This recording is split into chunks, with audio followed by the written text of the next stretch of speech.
law student. Her name is Trisha Perez, yes, a valedictorian. So sobrang demure ko talaga. Sobrang demure ko talaga. So yes, this is another side of Sasa Girl na dapat abangan ninyo. So watch the film December 25 and yes. Akala ko ba ikaw yung last line sa trailer kanina? Hindi, syempre, di ba?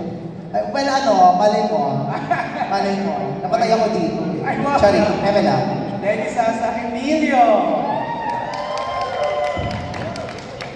Magandang gabi po sa lahat. Ako po si Emilio Danes. I play Ziggy here sa Bar Boys 2 After School. It's my first ever movie sa MMFF. I'm so proud to be surrounded by greatness. As you can see, lahat ng mga artista dito award-winning. So it was really a good experience for me as a pagbuhan dito sa industriya na talaga matuto sa mga artistang to, and of course with Direct Kid. Right. So, yun, panoorin niyo po, and we put in so much hard work into this film, and sana gusto niyo. Thank you, Emilio. Speaking of award-winning Therese! Hello po sa inyo lahat. Ako po si Therese Malvar and I play the role of CJ in Bar Boys After School. First off, I would like to say thank you for giving your time for us and for really spending your day here with us para i-share lalo yung pelikula namin. So please to continue. Sana, ulitin ko sinabi ni Direct Kim, sana please panoorin nyo muna ang Bar Boys After School para hindi po kami ma-pull out agad, please. Hindi naman, grabe! Sorry. Anyway, I think we all gave our hearts out for this film, not just because of the story na sobrang ganda ng pagsusulat, pero dahil din sa pagmamahal namin para kay Direk Kip. Talagang yes agad kami. Ako personally, nag-yes agad ako sa kanya because with our 11 years of friendship, what's not there to say yes to? Thank you, Therese. Enzo! You're back!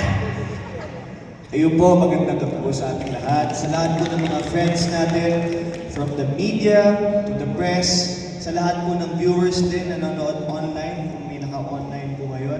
Maraming salamat po for being here. It means a lot for me, to us, sa lahat po ng mga fans po ng Bar Boys na nandito kayo para suportahan ang aming pelikula. And like what Emilio said, totoo lang po, 15 years na ako sa industriya, pero like Emilio, first time ko magbe-Metro Manila Film Festival. And definitely, this is a surreal experience for me.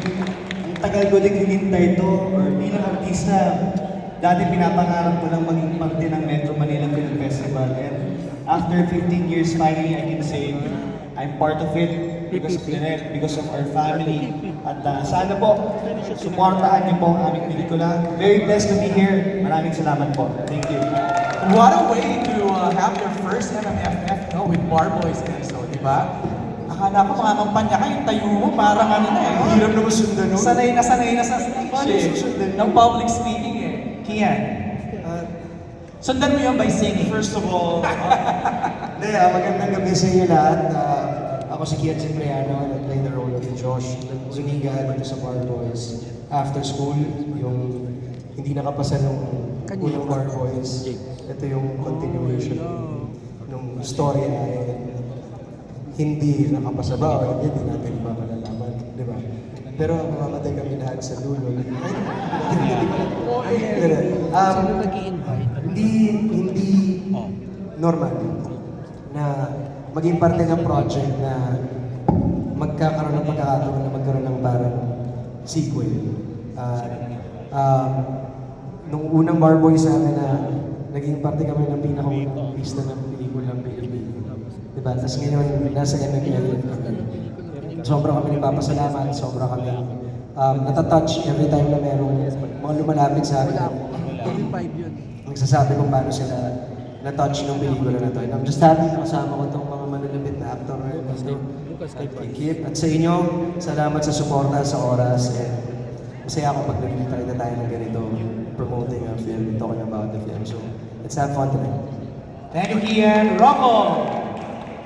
Hello, magandang gabi po sa inyo lahat. Ako po si Roman Asino. First of all, thank you to everyone who's here. And we appreciate that you are sending the love tonight.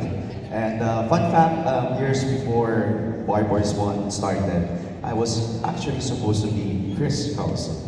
So, nung nagkausap kami ni Direk Kip, na sa akin napunta si Tora. Nagsisi ka ba? So, kaya kanina habang nag-uusap ako, nagsasalita lahat, napaisip ako, ano kayo naging turn out nito? Speaking of firsts, ito ang first sequel ko na pelikula. That means we have all done wonderful things together for this to happen. And to address yung concern ni Therese, hindi tayo mapulaw agad. Kasi rated PG kami. Lahat makakanood and you won't have any trouble sharing this with everybody dahil lahat ng age pwede manood. Yeah! Alright! And of course, Eric, Magandang gabi po. Ako po si Carlo Aquino and first time ko rin po mag-Memento Man. This year na. Thank you all for coming and gusto ko lang i-share yun nga, sinasabi ko kay Kim kanina na yung first script ng Barboys is noong 2015, nakita ko sa email ko. Nung time na yun, sinasabi ko sa kanya na gusto ko na mag-migrate, gusto ko na umalis dito, gusto ko na mag-quit sa pag-aartista. Pero dahil binigyan niya ako ng fire, binigyan niya ako ng spark, nandito pa rin ako at umaarte at ginagawa pa rin yung mahal ko. Maraming salamat. At yun din yung aim ng pelikulang ito, maka-inspire at maka-start ng movement para sa mga Pilipino. Maraming salamat po. thank you, Carlo. And speaking of starting a movement, simulan na natin ang ating recitation, SQ&A, di ba? With our friends in the press.